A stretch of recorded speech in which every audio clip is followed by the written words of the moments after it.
Hola, muy buenas noches, gracias por acompañarnos un miércoles más en este su espacio Purga Política. Mi nombre es Eric Meléndez, de verdad, qué gusto que nos deje ingresar en la comodidad de su hogar a través de la señal de Extra TV Canal 42. Hoy con un programa cargado de mucha información y como le alertamos, nuevos impuestos se vienen. Así es, una de las estrategias o una de las formas que implementará el gobierno de Carlos Alvarado, y para eso hoy nos acompañará el señor ministro don Elian Villegas, que nos va a aclarar algunas dudas sobre este tema y muchísimos más que vamos a estar hablando en torno a la economía de nuestro país. Si usted tiene alguna duda, consulta, aproveche nuestras redes sociales, nuestras plataformas y también nuestra línea telefónica.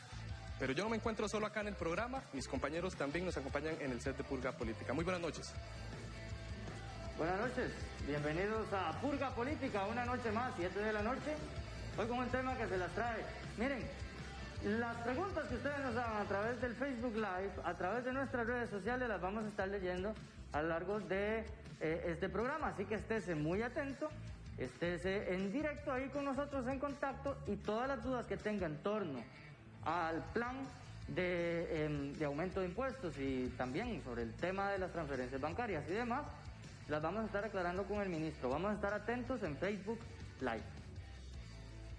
Bueno, muy buenas noches compañeros, y muy buenas noches, muchísimas gracias por darnos un espacio una vez más en su casita. Y bueno, me parece que es una oportunidad y una coincidencia muy importante que el mes patrio, el mes de la independencia de nuestra región, estamos hablando bastante sobre la soberanía de este país y sobre el futuro que vamos a tomar como sociedad. Muchísimas gracias. Así es, compañeros. Un gusto saludarles a ustedes allá en casita, y recuerden, tenemos diferentes vías por las cuales ustedes nos pueden enviar sus consultas, sus comentarios, ya sea a través de Facebook, Twitter o también a través de Instagram, porque nosotros acá vamos a estar destapando verdades con el ministro de Hacienda. Así que, compañeros, arrancamos con todo esto, y una de las cosas que nosotros hacemos en Purga Política es conocer cuál es su criterio sobre el acontecer político, y por eso decidimos lanzar a través de la plataforma de Facebook la siguiente pregunta. Para que ustedes, si todavía no han respondido, puedan hacerlo, ingresen a nuestro Facebook, y la pregunta es la siguiente: ¿son los impuestos la única salida que tenemos a la crisis? A la crisis no solamente debido a la pandemia del COVID-19, sino también a la crisis fiscal que el país está enfrentando durante varios años, y precisamente este año se ha intensificado y tenemos que ver cómo salimos de este déficit fiscal. Pero vamos a arrancar con este programa, compañeros. Sí, es que como lo veníamos hablando al inicio, una de las formas que hemos sido fuertemente golpeados es a través de los impuestos. Y es que yo quiero pedirle a producción que nos muestre en la pantalla la nueva propuesta que tiene el gobierno de la República para los próximos días, y es que son las transacciones bancarias, pagos electrónicos y cheques demás que van a tener esta modificación, para que usted tenga una idea de cómo va a venir a afectar esto de cierta forma a todos los costarricenses. ¿Qué será este nuevo impuesto? Dice que es un tributo temporal con una tasa baja por 4 años. ¿A qué se va a cobrar? Como lo decía anteriormente, transacciones bancarias y de valores. Más o menos esto va a ser de un 0.3 en años 1 y 2, baja de 0.2 en años 3 y 4, y en apariencia desaparece a partir del año 5. ¿Cuánto va a haberse beneficiado el país? Se supone que es un 3% del Producto Interno Bruto con esta nueva propuesta. Aquí tiene un ejemplo claro de cómo se verá reflejado. Si usted hace una transacción de 10,000 colones, pagaría 30 colones en los primeros 2 años. El monto bajará 10 colones en los siguientes 2 años, es decir, que se pagarían 20 colones. Así sucesivamente, vemos el ejemplo de los 25,000 colones, que pagaría 75 colones por cada 25,000, eso sí, y en 2 años ya serían 50 colones, bajarían 25 colones. Para 100,000 colones, si usted hace esa transacción o una transferencia, pagaría de 300 colones. Ya se va viendo, obviamente, entre más sea la cantidad que usted haga su transacción, sería más alto este impuesto. Esto es parte de una de las propuestas, compañeros, la más reciente que nos anunció esta semana, que va a implementar, es una forma de recaudar dineros en nuestro país como forma de hacerle frente a la crisis económica que está enfrentando el país en los últimos días. Y es que, bueno, se ha dicho mucho sobre esta propuesta, si es del FMI, si es del gobierno, pero bueno, es importante aclarar y yo creo que para eso vinimos el día de hoy. Vamos a aclarar muchos temas y comenzando se dice mucho, son impuestos del Fondo Monetario Internacional, es una propuesta del Fondo Monetario Internacional, es una negociación que no conocemos o es del gobierno. Entonces les vine a aclarar precisamente esta noche que es del gobierno, es decir, el Consejo Económico consideró que esta va a ser la propuesta, este va a ser el borrador con el cual la sociedad costarricense necesita entablar muchas negociaciones, necesita entablar un proceso de diálogo para eventualmente presentársela al Fondo Monetario Internacional y aprobar, bueno, un montón de proyectos de ley que se van a presentar en la Asamblea Legislativa y así lograr amarrar ese préstamo del Fondo Internacional. Recordemos, una de las cosas que se dice mucho dentro de esta propuesta del Fondo Internacional, que se le da mucha importancia a lo que son gastos de capital, que es infraestructura. Y bueno, y esto, como lo hemos visto en otros programas de purga política, es algo reiterativo, cuando se ha hablado con la OCDE, cuando se ha hablado con otros organismos internacionales. Entonces, lo bueno y lo que me gusta aquí en Ojo Político, compañeros, es que ya este tema ya lo tenemos bastante calentado y digamos bastante empezado, y hoy vamos a venir a sacar más bien dudas con el señor ministro. Y bueno, lo que trae por delante la negociación con el Fondo Monetario Internacional es una negociación que va a hacer el gobierno. Dentro de las implicaciones también se habla de que puede haber una posible venta de activos de los que ya se habían conversado. Los más populares, VIXA y FANAL. Habría que ver si desde el punto de vista del Ejecutivo, aprovechando que está el señor ministro acá, se tienen otras opciones que también sean de conveniencia y que generen un poco más de réditos. Y también, bueno, los impuestos en medio de una crisis pueden sonar como palabras mayores, principalmente porque por cada 100,000 vas a pagar 300, puede ser el pasaje del bus. Hay que ver cómo se lo toma la gente.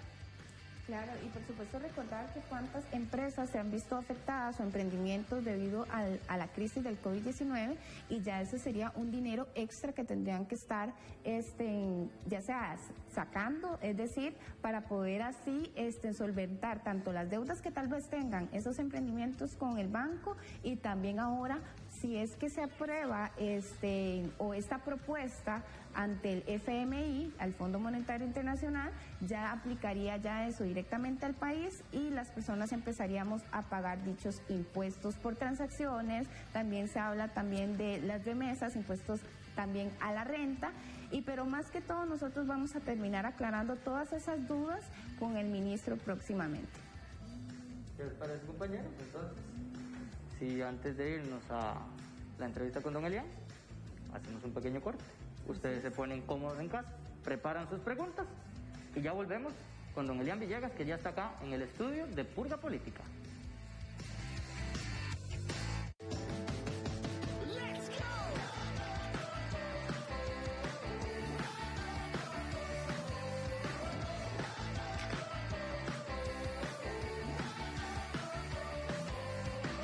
Si debe exponerse, suscríbase a Diario Extra desde la comodidad de su casa.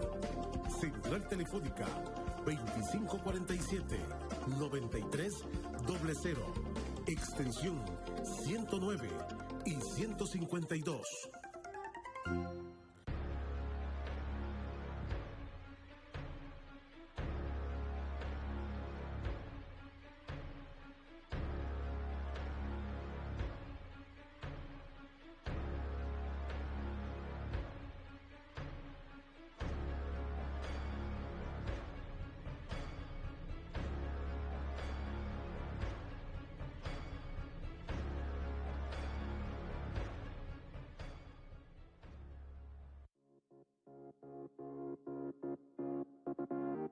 ¿Quiere recibir al periódico de más circulación de Costa Rica, Diario Extra, en la puerta de su casa?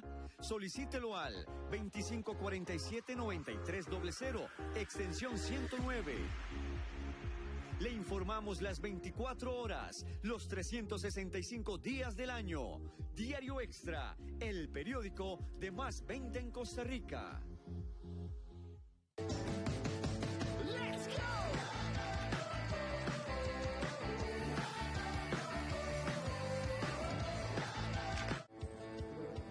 Gracias por continuar con su programa de Purga Política, y ahorita nos encontramos con el ministro de Hacienda, don Elian Villegas, que nos viene a acompañar y también a contarnos acerca de esa propuesta que tiene el gobierno, que va a presentar ante el Fondo Monetario Internacional para así obtener un crédito de 1.750 millones de dólares. Entonces, vamos a arrancar con esta entrevista. Don Elian, muchas gracias por acompañarnos.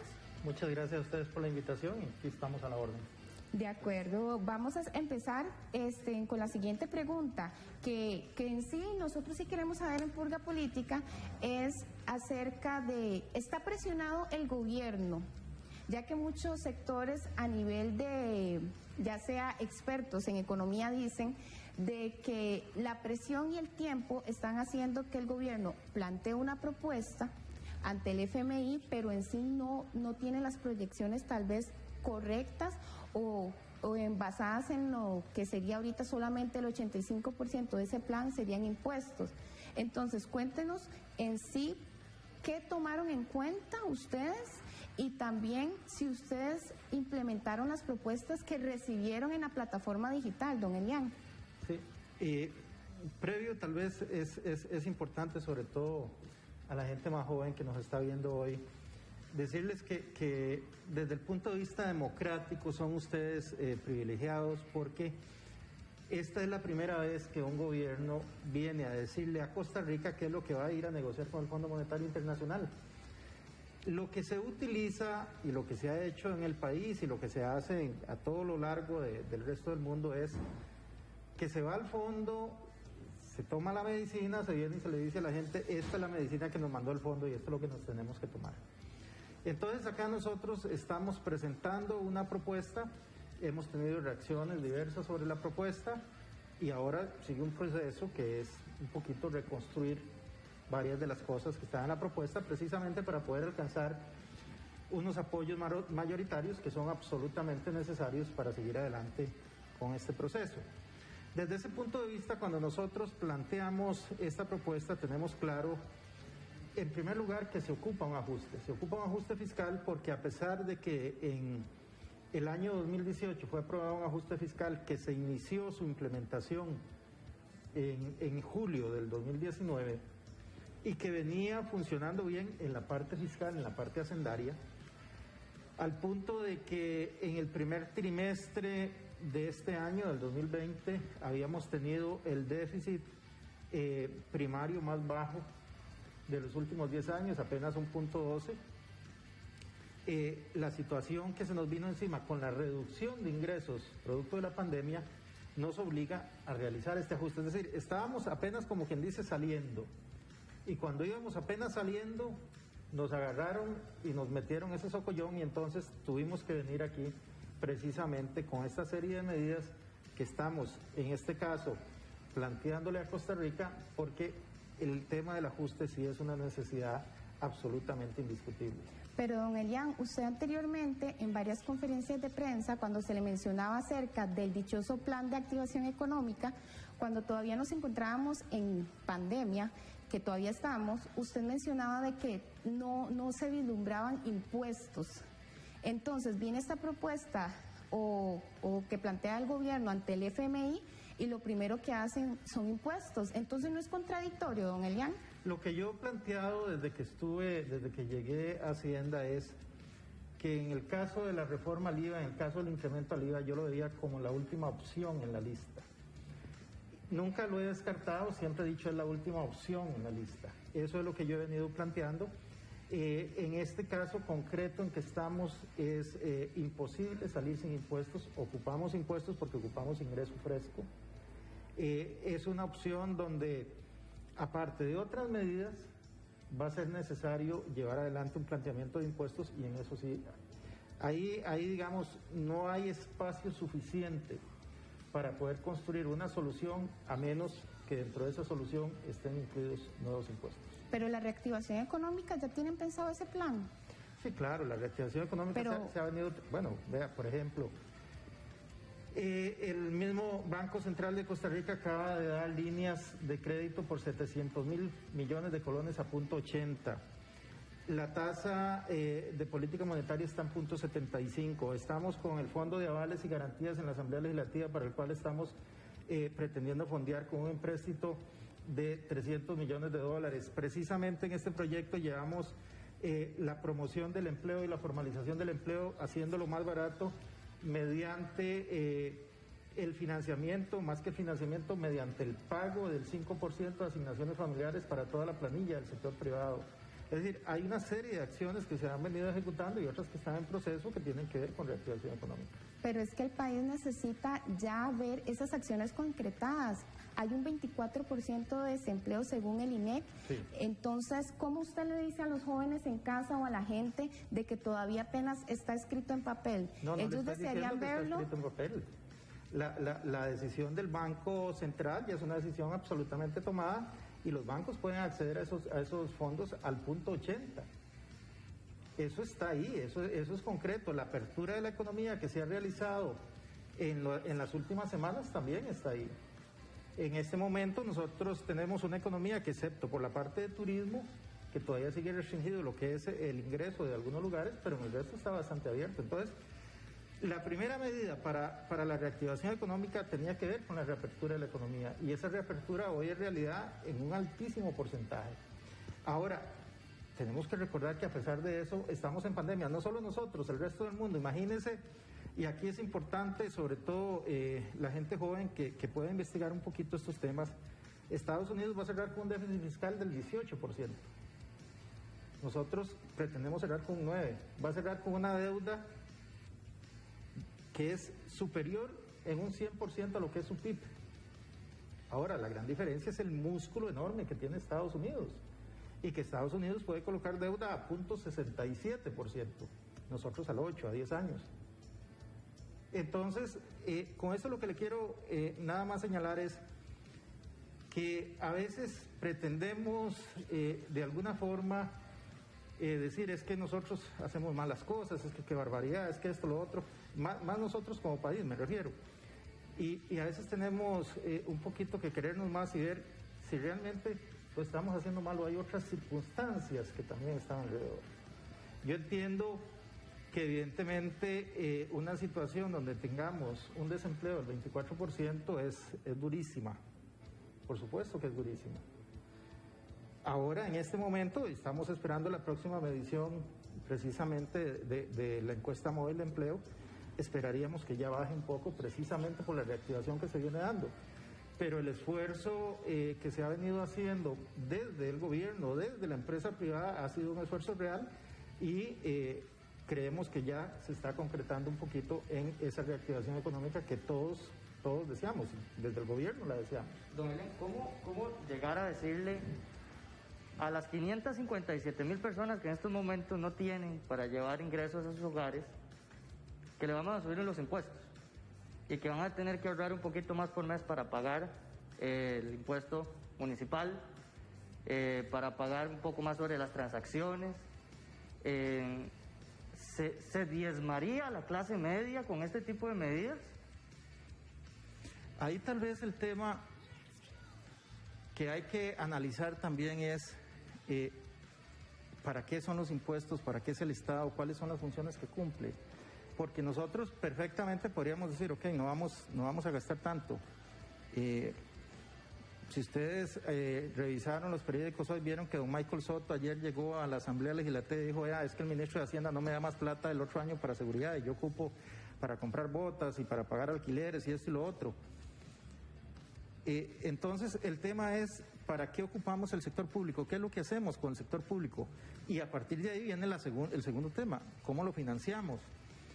Yo puedo entender perfectamente la situación que usted me comenta, y es algo de lo que nosotros tomamos en consideración. El tomarlo en consideración, por ejemplo, en la parte de impuestos sobre la renta, nosotros dijimos, ok, arrancamos de 840,000 colones hacia arriba. Toda esa porción de salario queda libre, queda sin impuesto. Precisamente por eso estamos hablando de un impuesto como el impuesto a las transacciones, porque cuando uno lo aplica, y los ejemplos que ustedes tenían eran muy concretos, digamos, si volvemos a un salario de 840,000 colones, si usted recibe ese salario íntegro y todo lo mueve por transacciones electrónicas, pero además utiliza su tarjeta de crédito para comprar la mitad de su salario, digamos, en distintos bienes.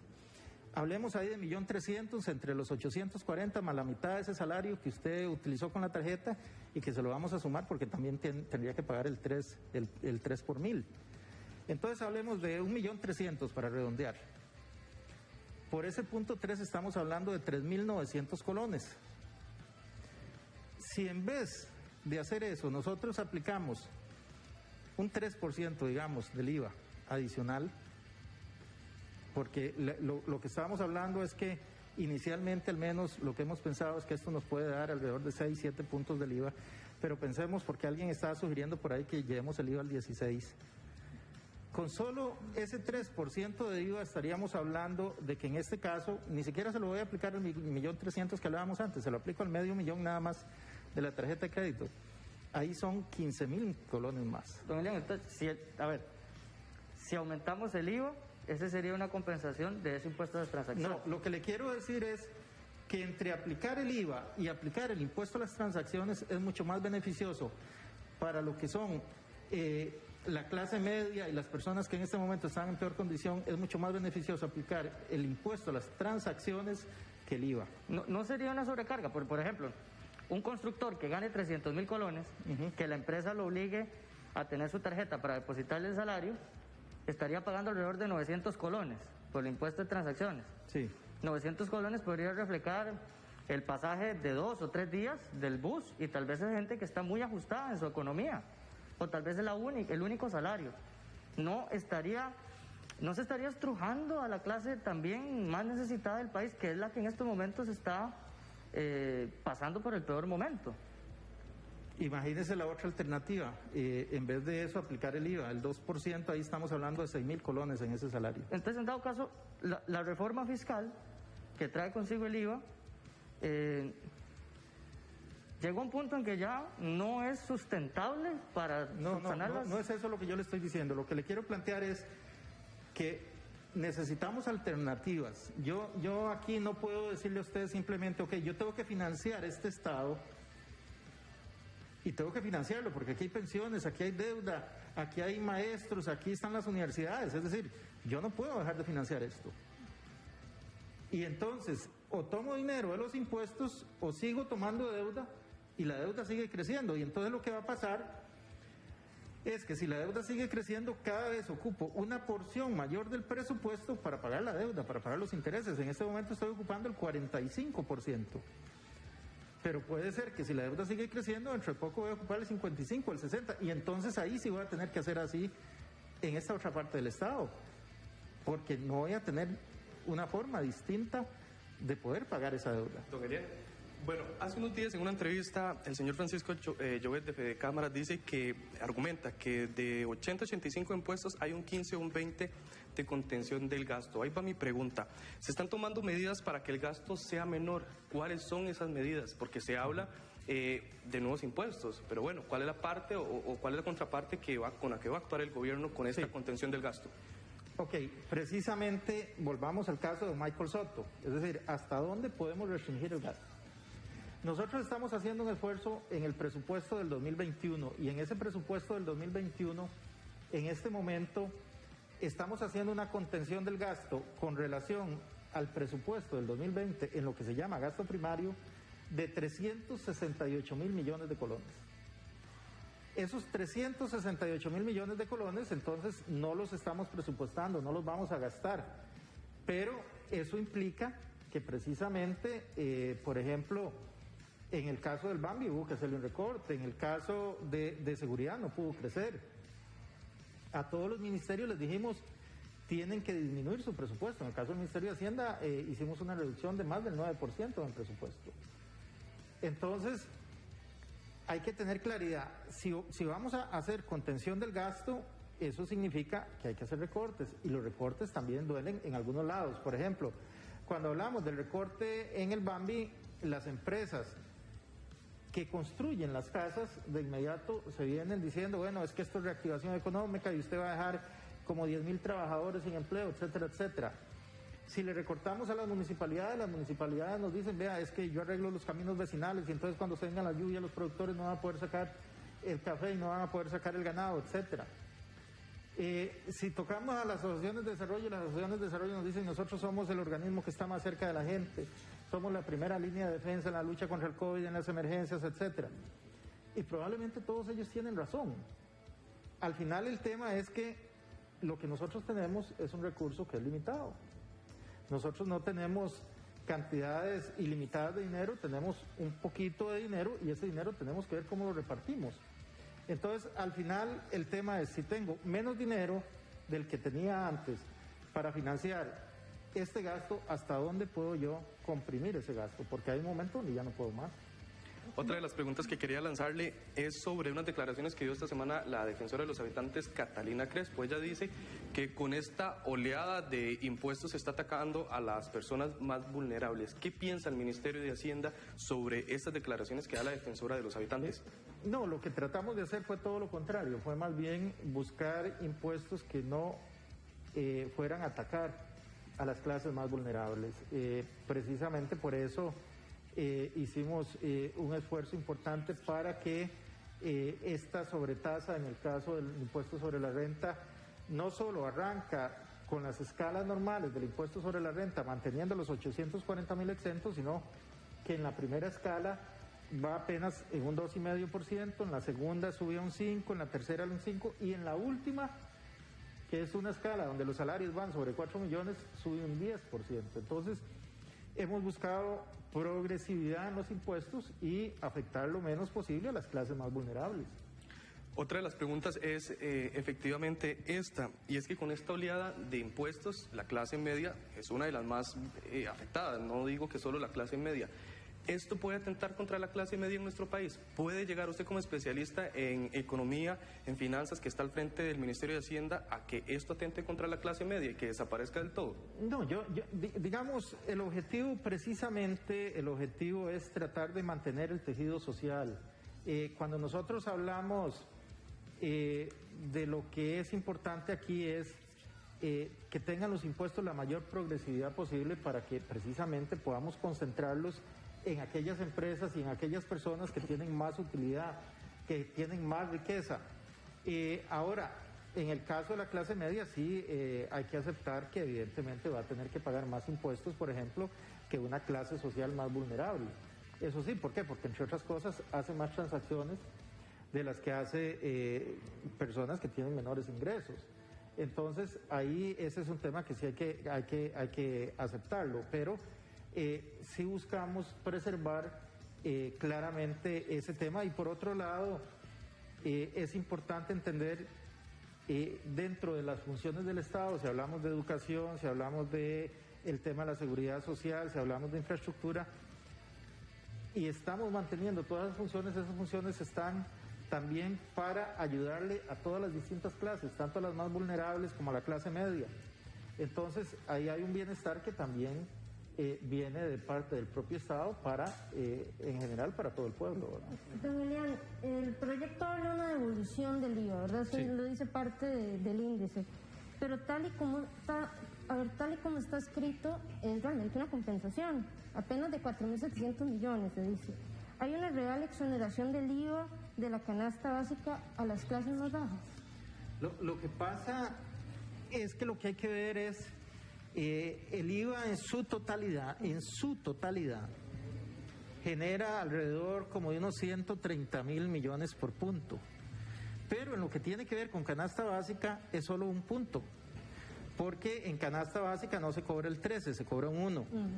Entonces ahí el monto es relativamente bajo y lo que se está haciendo es devolverle a los 2 deciles más afectados una cantidad que son 5.000 millones de colones, no es despreciable.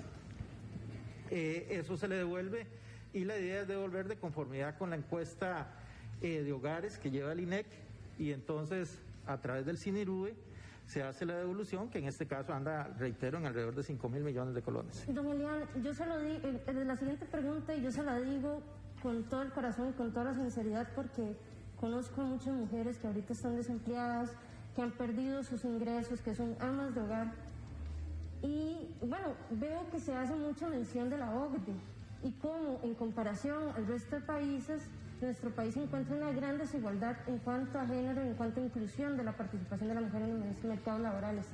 En la propuesta que presentó el gobierno apenas si nos dedican a nosotras un párrafo. Y lo único que se dice es de un servicio de cuidado de 8,000 niños. Y la verdad, don Elian, es muy poco. Mi pregunta es, considerando la cantidad de mujeres jefas de hogar que han visto afectadas, ¿qué otras acciones va a tomar el gobierno? Bueno, eso es parte del proceso que sigue ahora. El proceso que seguimos ahora es un proceso de conversación, es un proceso de inclusión, de modificaciones a la propuesta, y desde ahí, desde esa parte, entonces se podrán incorporar distintas observaciones que se realicen y que permitan fortalecer situaciones, por ejemplo, como la que usted comenta, situaciones como también otra que tiene que ver con cuestiones ambientales propiamente y temas relacionados con impuestos verdes, que también alguien nos ha comentado sobre esa posibilidad. Entonces, son temas que hay que ir incluyendo para enriquecer la propuesta y hacerla todavía mucho más amplia y que abarque un espectro mucho más amplio de lo que es el pueblo costarricense. Don Elian, tengo una pregunta. El exministro don Rodrigo Chávez de Hacienda mencionó a un medio de comunicación y dijo de que se debe entrarle sin miedo con materia al tema del empleo público, que es parte de las propuestas que también ahí menciona que referente que se debe hacer una modificación fuerte al proyecto de ley de empleo público. La pregunta sería, ¿hay miedo en los dirigentes que acompañan al presidente don Carlos Alvarado ante la situación real del país? ¿Y por qué ya no está apareciendo la ministra Yanina Dinarte en las conferencias? ¿Ella tuvo participación en esta propuesta? No sé por qué no estará apareciendo doña Yanina. Doña Yanina es miembro del Consejo Social. Este tema tiene mucho más que ver con el Consejo Económico y luego sí lo conversamos con todo el Consejo de Gobierno en general y doña Yanina lo conocía el detalle. Pero déjeme decirle que si hay algo que no ha tenido el presidente ha sido precisamente miedo de entrarle a los grandes temas. Es decir, ¿cuánto tenía este país de no aprobar una reforma tributaria? El presidente se le enfrentó al tema y la llevó adelante, sobrevivió esa propuesta sobrevivió a una huelga de 3 meses, intensísima, hace 2 años. Con solo 10 diputados logró los consensos necesarios para poder pasarla. Eso requiere, en un momento, incluso algo de lo que hizo el presidente fue poner prácticamente todo su capital político ahí para que eso saliera adelante, y eso salió. Así es que yo creo que si hay algo que ha caracterizado al presidente y a este gobierno es precisamente que no está dejando los temas para después, le está entrando a los temas, y yo creo que eso es algo que hay que reconocer.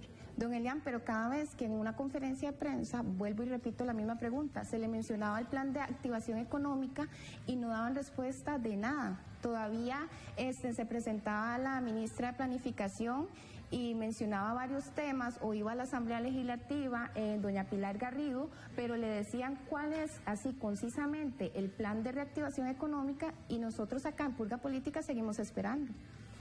Vean, el plan de reactivación económica, vean todas las cosas que le acabo de mencionar a usted específicamente. Todo el tema financiero que le mencioné, eso es la punta de lanza de cualquier plan de reactivación económica. Ahora, ¿impuestos? No, señorita, estamos hablando, y le mencioné, aparte de los impuestos, le mencioné una cantidad enorme. Hace 10 minutos se las mencioné. Le mencioné específicamente acciones que ya han sido tomadas. Y ahí están. Y estamos hablando de un momento donde la economía se reactivó, en un momento donde la economía está caminando. Y el primer paso para disminuir el desempleo tiene que ver precisamente con el tema de la reactivación económica y la reactivación de las actividades económicas, y en eso es en lo que estamos, y se ha avanzado muchísimo. Hay un tema, ahora que usted nos habla de acciones, que la gente dice, ok, ¿por qué nos llegan con más impuestos si todavía no se ha tratado el tema de evasión, de elusión, que es bastante alto en el país, alrededor de un 8% del PIB? Hoy la Contraloría General de la República lanza un informe en donde dice que el Ministerio de Hacienda tiene un pobre control fiscal. A ver, ¿cómo lo toma usted como ministro de Hacienda? Y si existe ese pobre control fiscal, ¿cómo justificarle a la población la llegada de impuestos?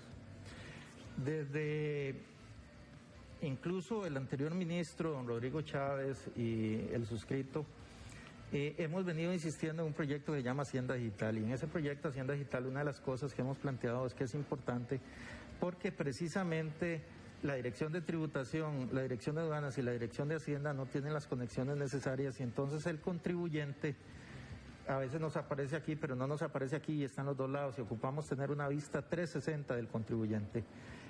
Para eso se hace necesario llevar adelante este proyecto con una arquitectura empresarial nueva, con sistemas nuevos, y en esa parte estamos. Ya la Asamblea Legislativa está en conocimiento del proyecto y esperamos que se apruebe en el plenario, y ojalá que podamos contar para inicios del año 2022 ya con este proyecto en marcha. Esa sería de alguna forma la solución definitiva a ese problema. Mientras tanto, ya se han trabajado otras soluciones, porque por ejemplo parte de lo que menciona ahí la Contraloría son temas que había que trabajar de forma mucho más sencilla, con una llamada, con un correo, con un web service en el caso del registro civil. Entonces han sido situaciones que ya se han venido trabajando y donde tienen que entender las personas que trabajan en el ministerio que tenemos que juntarnos más, que tenemos que trabajar más integradamente, porque es la única forma de poder hacer nuestro trabajo bien y en beneficio de la recaudación de impuestos. Y pasando un toquecito a la página, si disculpa, Fer, una pregunta que nos llega a través de redes sociales es si hubo error, mala intención o intención total de incluir al tren eléctrico dentro del tema del Fondo Monetario Internacional. ¿Qué tan error puede ser eso o ya se contemplaba? No, el tren no tiene nada que ver en este tema, no se financia con el crédito del fondo. El proyecto del tren está en este momento en un redimensionamiento con técnicos del BID, y esos técnicos lo que tienen que hacer es revisar si el proyecto que teníamos antes, del que se había estado hablando, es un proyecto adecuado para las circunstancias del país, o si en lugar de ese proyecto hay que hacer un proyecto un poquito diferente, un proyecto que podría ser más acotado, y ese es el trabajo que están haciendo en ese momento. Lo que esperaríamos es que de aquí a unos meses nos tengan un resultado final, pero en todo caso el proyecto del tren se financia con un crédito del BESIA en primer lugar, y en segundo lugar en la construcción. El operador que venga a realizar la construcción estará a cargo también de traer el plan de financiamiento. Entonces, no tiene absolutamente nada que ver en este tema del fondo.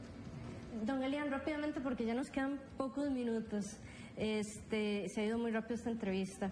Precisamente lo que preguntaba ahorita mi compañero Mario, porque se habla mucho de evasión y alusiones dentro de la propuesta, y hace unos segundos nos acaba de decir, pero se establece la renta global a partir del 2023. ¿Por qué hasta partir del 2023? Se establece hasta partir del 2023 porque precisamente estamos estableciendo una sobretasa de impuestos sobre la renta. Y al establecer una sobretasa de impuestos sobre la renta, nosotros ocupamos más bien, para efectos de la renta global, venir con una tasa más baja de impuestos sobre la renta. Probablemente habría que bajar, y eso es lo que hay que revisar, en vez del 30 bajar al 25, son parte de los temas que hay que afinar, pero lo que nos indica la buena técnica es que habría que buscar una tasa de alrededor del 25 y trabajar con esa tasa del 25 para efectos de la renta global. ¿Por qué? Porque a esa tasa del 25 vamos a hallar, por ejemplo, los rendimientos de títulos valores que tienen que ir ahí a la par de lo que es el ingreso y las utilidades que esté generando la persona jurídica o la persona física. Entonces, eso no lo podemos llevar hasta el 36 porque nos quedaría sobredimensionado. Entonces, aquí lo que dijimos es, esperemos estos 2 años, pasamos por la sobretasa, y además, precisamente, vuelvo a Hacienda Digital, y ahí tendríamos Hacienda Digital. ¿Y por qué Hacienda Digital es tan fundamental? Porque si ustedes están en una situación donde reciben un salario, digamos, y hay muchísima gente en esa situación, pero tal vez tiene un certificado de depósito a plazo y por eso recibe algunos intereses, esa persona ya va a tener que presentar declaración en renta global. Y entonces ahí lo que va a suceder es una cosa muy sencilla, es que le va a llegar una declaración prellenada y esa declaración prellenada le va a facilitar enormemente la vida porque ya ahí lo que se le dice es usted tiene que pagar tanto de impuestos. La persona la revisa y a partir de la revisión que realiza dice, ok, está bien, entonces realiza el pago correspondiente o dice, no, aquí hay un error y rectifica. Pero ya eso soluciona muchos de los problemas que se podrían presentar si no tuviéramos Hacienda Digital. Una pregunta muy rápida, don Elian. ¿Hay compromiso de parte del gobierno de socarse tanto la bolsa a como lo van a tener que hacer los ciudadanos ahora? Bueno, lo hemos venido haciendo y no hay problema, en eso no hay el mínimo problema. Yo creo que si existe el espacio... A ver, en el presupuesto pasado el recorte no fue tanto como el que se anunció. Sí, claro. En el presupuesto extraordinario recortamos 300.000, ahora 368.000. Pero ok, el tema es dónde hacemos el recorte. Lo podemos hacer en las universidades, podemos irnos al 15% en el FES de las universidades, o nos vamos al Ministerio de Educación y en vez de 2,5 billones le damos 2 billones. Porque hay que recortar en algún lado. Cuando decimos recortar, quiere decir que a alguien no le vamos a dar lo que había que darle. ¿Y se ha pensado en la fusión de ministerios, de sectores que estén haciendo duplicidad de funciones? Es parte de los temas que hay que retomar en este momento, precisamente entendiendo pues las opiniones que han salido tanto en medios de comunicación como a través de las redes sociales y teniendo claridad en que es importante llegar a un grupo de mayorías para poder avanzar en este tema. Desde Hacienda, entonces, ¿se trabaja en ese tema de duplicidad de funciones, de ese cierre o fusión? Bueno, todo ese tema está más bien a cargo del Ministerio de Planificación, que es el encargado de todos los temas de reforma del Estado. ¿Traería un poco de sanidad a las finanzas del Estado hacer eso? Sí, depende de las áreas, depende exactamente de las instituciones. Algunas, y sobre todo, nos aportarían una mayor eficiencia y eso ya de por sí es bastante importante. ¿Y eso también llegaría a evitar que se tomen medidas como estas? ¿Como cuáles? Por ejemplo, aumento de impuestos, nuevos impuestos. Ya, el aumento de impuestos no es porque yo lo quiera, es que hay una necesidad económica. Le reitero, no podemos salir excepto que tengamos nuevos impuestos. La única forma de hacerlo sería con un recorte presupuestario, digamos, de un 30%, por darle un monto, habría que revisarlo, pero la pregunta mía es, cuando tenemos un presupuesto que es el 45% de pago de deuda, usted le suma un 30% que va a recortar y ¿cuánto le queda? Le queda un 25%. ¿En qué va a usar ese 25%? ¿Cómo hace para que el resto del Estado se haga tan chiquitico de forma tan rápida que usted solo pueda utilizar un 25% de su presupuesto para financiar esa parte del Estado? Ese es el tema de fondo. Y una última consulta muy rápida, porque ya nos estaba quemando el tiempo. ¿Qué pasa con las instituciones que tienen préstamos, que tienen financiamientos y están ahí estancados? Seguimos pagando sobre esos Sobre eso se pagan comisiones de compromiso, evidentemente esa ineficiencia en la ejecución es un problema de los que tenemos en el Estado costarricense. Don Elian, parte de la dinámica que nosotros hacemos en Purga Política es mencionarle a nuestros invitados varias palabras y que ellos nos respondan cuál es la primera definición que se les viene a la mente. Entonces, queríamos empezar con la siguiente palabra, que sería reactivación económica, don Elian. Una necesidad para el país. Don Rodrigo Chávez. Exministro de Hacienda. ¿Cuál es la clase que usted se considera? ¿Alta, baja o media? Media. Muchas gracias, don Elian. Muchísimas gracias, don Elian, por acompañarnos esta noche. Bueno, compañeros, vamos con esta sección que todos esperamos en casa, esas palabrillas que a veces nos generan cierta duda en Purga Diccionario. Don Elian, muchísimas gracias. Con mucho gusto.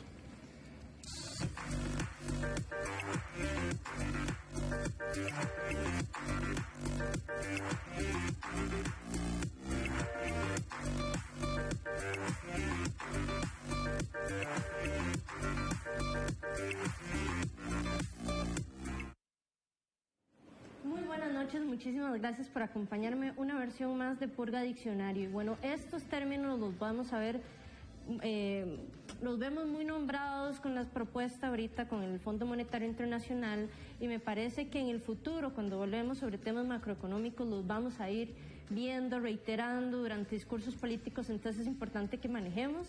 Y el primero, muy importante, primer término de la noche es impuestos progresivos. Hace unas semanas atrás, en una versión de Purga Diccionario, hablamos de impuestos regresivos. Esto es el contrario, impuestos progresivos. Impuestos regresivos, recordemos, son impuestos realizados que no consideran la desigualdad de clases y de ingresos que tiene la sociedad. Entonces, es muy diferente ponerle un impuesto a una persona que gana $500,000 el mismo impuesto a una persona que gana $1 millón. Eso sería regresivo. Recordemos que impuestos progresivos sería considerando la diferencia de ingreso que tiene cada persona y eso conciliando una equidad social. Es decir, de toda esta recaudación se puede después destinar a una contribución estatal solidaria. Esos serían impuestos progresivos y a eso es lo que estamos apuntando con esta propuesta del Fondo Monetario Internacional, porque bueno, de Purga Política vemos muy pocos de estos, poquísimos. El segundo término de la noche, grandes contribuyentes y GTs. Consideremos que GTs son grandes contribuyentes territoriales. Grandes contribuyentes son aquellas empresas que ganan más o menos, por ahí si no me equivoco, más de 250 millones de colones en liquidez. Más de 450 millones en liquidez. Y es superior a 250 millones de colones en liquidez los grandes contribuyentes territoriales, los GTs. A estos grandes contribuyentes y a los grandes contribuyentes territoriales quienes se les destina, que es una atención que el Ministerio de Hacienda les destina auditorías, mayor seguimiento, precisamente evadiendo fiscal, que no haga ya evasión fiscal ni tampoco elusión fiscal por ninguno de estos partes. Los grandes contribuyentes tienen su información pública en la Bolsa de Valores, así que ustedes, como cualquier otro ciudadano, puede verlo. El siguiente término de la noche es BEPS, que son las notas que hace la OSD o que precisamente la OSD, organismos internacionales, para medir qué tanto un gobierno está combatiendo la evasión y la elusión. Entonces, en esto precisamente ahí vemos números rojos. Aquí en Costa Rica y la política normativa precisamente sobre estos temas es muy laxa. Entonces, los BEPS lo tenemos que medir precisamente sobre cómo es que el Ministerio de Hacienda y la Policía Fiscal controla a estos grandes contribuyentes y a estos grandes contribuyentes territoriales. Precisamente sobre la de BEPS se piensa erosionar la base o cómo es que estas políticas erosionan la base para pagar menos, que hacen algunas empresas. Cómo erosionan la base de las BEPS para poder jugar y hay una ilusión para poder pagar menos. Pero bueno, estos son los 3 términos de la noche. Son muy intrincados, mis estimados y mis estimadas, pero bueno, sobre esto les dejo también tarea en casita, que veamos, investiguemos y precisamente pedirle al gobierno transparencia en los datos. Bueno, muchísimas gracias por acompañarme y vamos con ustedes, compañeros.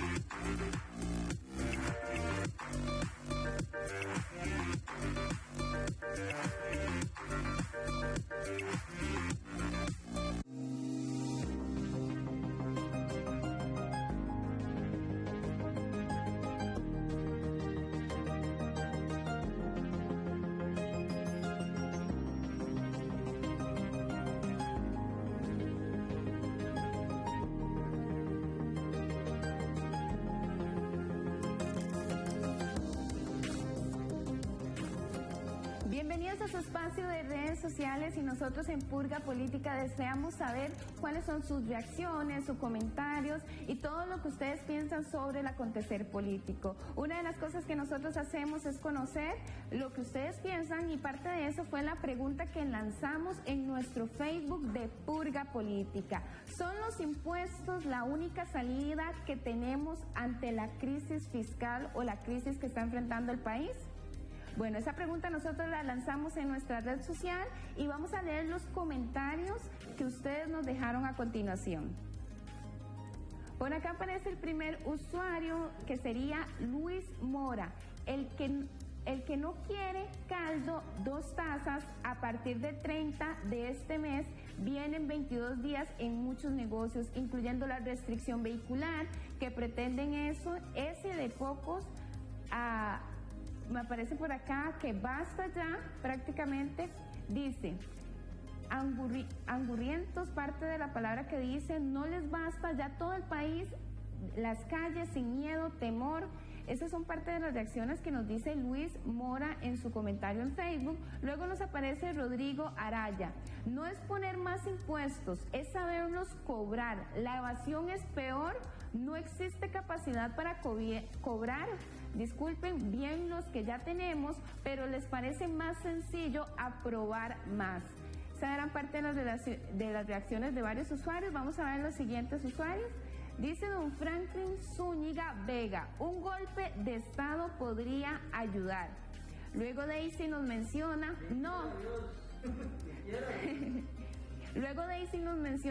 no, el gobierno reduzca su gasto y que Hacienda haga su trabajo con los grandes evasores, por ejemplo, en las aduanas. Parte de las reacciones, y creo que muchas personas están como inquietas acerca de esta propuesta del gobierno. Luego nos aparece Marielos Fallas. Si el señor presidente ve que no puede de dónde sacar para pagar, que le dé campo a otros que sí tienen idea de dónde sacar dinero sin endeudar más al país. Luego Mario Sandí Montoya menciona, si la reducción no solo del Estado, los diputados y asesores y reducción de privilegios de algunos gremios. Esas eran parte de las reacciones de varios que les molestaba mucho a manera de la propuesta que lanzó el gobierno, pero vamos a ver a continuación los siguientes memes que también ustedes nos comparten a través de las redes sociales. Por acá aparece el primer meme en pantalla. Vamos a ver por acá, si nos puede producción ampliar. Dice, tenemos todo tipo de impuestos en Costa Rica. Luego aparece impuesto sobre la renta, impuesto de ventas, impuesto al traspaso de vehículos. Luego aparece otra imagen, impuestos sobre licores, impuestos sobre cigarrillos, impuestos a combustibles. Y también aparece otra imagen indicando impuestos municipales, impuestos de salida del país y rebajos del seguro social y peajes. Son partes de las quejas que hacen los usuarios de todos los impuestos que hemos estado recibiendo. Luego también aparece una imagen muy cómica, que ustedes se acuerdan de esa fábula, me imagino.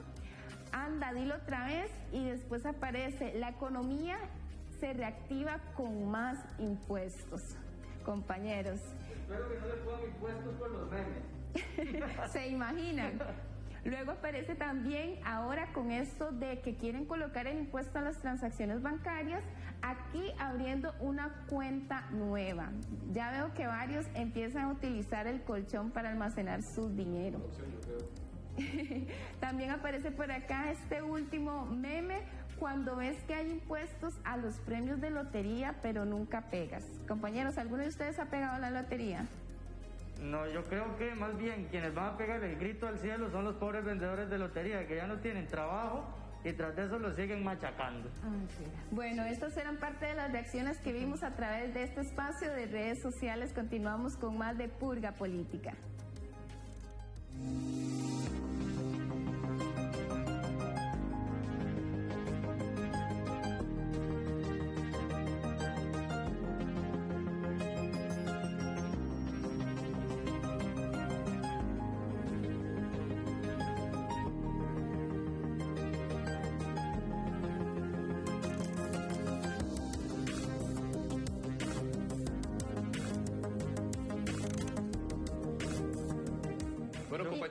Compañeros, un programa con mucha información, bastantes reacciones en Facebook. Creo que es una de las formas más bonitas de ir desarrollando este programa, y como siempre lo decimos, que ustedes nos ayuden con su opinión a valorar cada tema. Y bueno, el ministro de Hacienda dice que que están trabajando en esta reactivación económica. Esperemos verlo próximamente y que los demás ministros, no solo él, se vean involucrados en este desarrollo que nos han quedado viendo conferencias de prensa en donde se dice, pero no se hace. Y es que, vean, compañeros, ahorita hubo ahí un altercado, yo vi con Yelani que le decía, no, es que sí hay reactivación económica, es que sí hay reactivación económica. A ver, las políticas que se hacen desde la CONACYF no se pueden considerar reactivación económica. Son unas medidas paliativas para quienes son empresarios, tienen deuda con los bancos. A ver, se acomoda. Y fue algo que se hizo al principio de la pandemia. Pero eso no es reactivación económica y no atañe directamente el problema de raíz, que es el gran desempleo que hay.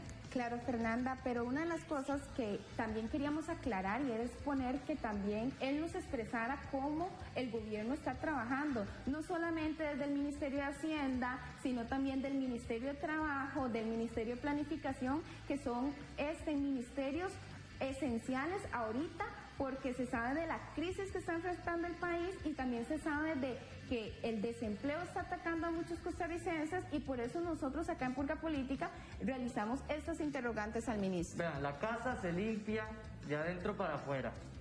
Mientras el gobierno no subsane la evasión fiscal, la elusión de las empresas millonarias, de los sinvergüenzas, mientras no se subsanen temas como por ejemplo el desangre a la caja del Seguro Social en inversiones fallidas del IBM en una empresa periodística. Mientras no se ataque directamente las pensiones de lujo, los salarios de lujo, el gobierno no tiene cara para venir a decirle a la gente pague más, porque ¿por qué la gente se tiene que sacar 900 pesos de la bolsa que le van a servir para el pasaje del bus, para pagar la transacción, mientras el gobierno anda en carro? Porque es que precisamente, Mario, cuando se habla de impuestos progresivos, se pudieron haber puesto a los grandes contribuyentes. Pero igual siguen afectando. Pero se le puso a todo el mundo. Pero quieren desaparecer la clase media, compañeros. Y aún así la progresividad no existe, porque la progresividad está bien, va de poco a poco, pero estás afectando a la parte también pobre. Aunque sea poco, pero la estás afectando a todos. Y en estos momentos, con ese impuesto a las transacciones, son la clase pobre, la gente que anda en bus. La gente que anda en bus, esos 900 pesos le van a hacer falta. Y de hecho, antes cuando le hice la pregunta al ministro, claro está, donde él muestra esa cierta disconformidad y cierta preocupación que yo noté de que la clase media se puede ver muy afectada y puede pasar como otros países que puede hasta llegar a desaparecer y eso atenta contra nuestra democracia. ¿Saben qué me deja una gran duda? Yo no sé, compañeros, ¿ustedes consideran que los políticos de este país son clase media? Para nada, por eso hice esa pregunta, pero compañeros, este programa puede dar para más, pero ahorita llegamos al final de Purga Política. Les recordamos que todos los miércoles tenemos una cita al ser las 7 en punto de la noche, así que los esperamos la próxima semana con su programa Purga Política. Pero aquí en Purga Política, ¿qué hacemos, compañeros? Destapamos verdades. Muy buenas noches, hasta la próxima semana. Muy buenas noches.